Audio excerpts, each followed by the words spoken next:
क़याम पाकिस्तान की जद्दोजहद में पानी पाकिस्तानी कायद-ए-आज़म मोहम्मद अली जिन्ना की शाना बशाना काम करने वाली उनकी हमशीरा मोहतरमा फातिमा जिन्ना की 54वीं बरसी अकीदत व एहतराम के साथ आज मनाई जा रही है।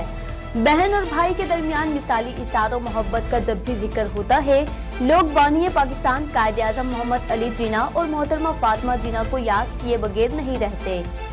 कायद-ए-आज़म मोहम्मद अली जिन्ना की हमशीरा मोहतरमा फातिमा जिन्ना ने तहरीक पाकिस्तान और मुल्क के लिए बेमिसाल किरदार अदा किया।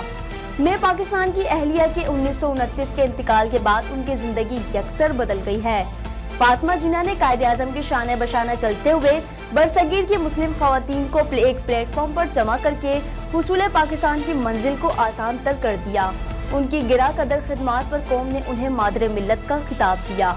साल 1964 कौम और जमहूरियत की खातिर जनरल अय्यूब खान का मुकाबला किया और शम्मा जमहूरियत कहलाई। इंतखाबात में हिस्सा लेकर उन्होंने मुआशरे में पिसे हुए तबकात और बिलखुसूस खवातीन को मुश्किलात के सामने डट जाने का सबक दिया। मोहतरमा फातिमा जिन्ना 9 जुलाई 1967 को 73 बरस की उम्र में इस दारे फानी से रुखसत हो गई।